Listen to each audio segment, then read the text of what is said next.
दिल्ली की जामिया मिलिया इस्लामिया यूनिवर्सिटी से हैरान करने वाला खुलासा जो है वो होता है।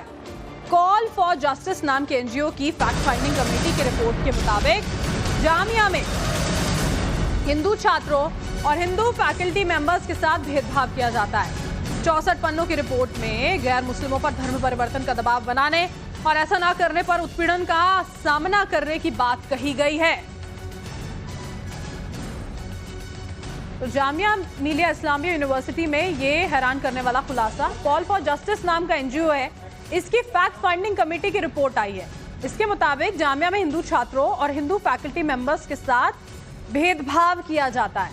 64 पन्नों की रिपोर्ट है। गैर मुस्लिमों पर धर्म परिवर्तन का दबाव बनाने, ऐसा ना करने पर उत्पीड़न का सामना करने की बात जो है वो यहां कही गई है।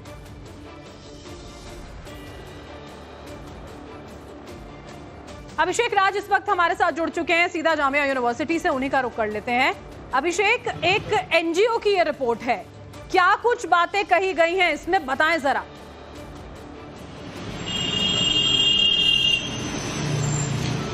देखिए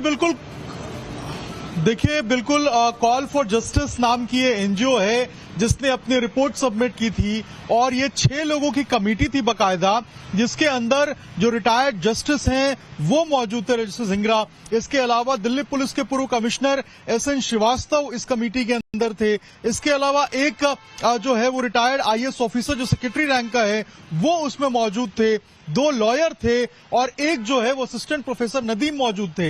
यानी कि सर्व समाज मिलाकर अलग अलग सेक्टर्स से 6 लोगों की कमेटी को बनाया गया था। ये 6 लोग जो अपने अपने क्षेत्र में बहुत आगे हैं और बुद्धिमत हैं, उन लोगों की एक कमेटी बनाई गई थी और कोशिश की गई थी कि सारे जो फैक्ट फाइंडिंग से जो आरोप जामिया यूनिवर्सिटी के ऊपर लग रहे थे, जो जामिया एडमिनिस्ट्रेशन के ऊपर लग रहे थे और ये गंभीर और संगीन आरोप थे, इन आरोपी की एक फैक्ट फाइंडिंग की जाए, इन आरोपों को तस्दीक किया जाए आरोपों का, और उसके बाद एक रिपोर्ट बनाई जाए। ये रिपोर्ट जब सामने आई तो टोटल 27 टेस्टिमनी जो है वो निकल के सामने आई है। ये 27 वो लोग हैं जिनके अंदर स्टूडेंट भी शामिल है, जिनके अंदर नॉन टीचिंग स्टाफ भी शामिल है, जिनके अंदर टीचिंग स्टाफ भी शामिल है, और इन 27 लोगों की 27 अलग तरह की आप बीती है।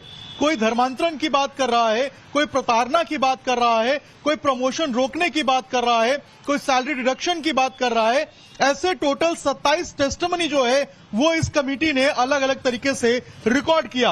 और सबसे अहम बात ये रही कि इस कमेटी ने कभी भी किसी को पर्सनली बुलाया नहीं है। जो लोग भी गए हैं वो वॉलंटियरली गए हैं, यानी कि स्वेच्छा से गए कमेटी के पास और उसके बाद कमेटी के समक्ष अपने बयान दर्ज कराए हैं। अब इस कमेटी को जो रिपोर्ट सौंपी है वो रिपोर्ट अब जो गृह मंत्रालय है उसको सौंप दी गई है, LG को दिल्ली में भेज दिया गया है, यूनिवर्सिटी प्रशासन को दिया गया है ताकि इसके ऊपर कार्रवाई हो सके। जी बहुत बहुत शुक्रिया अभिषेक हमारे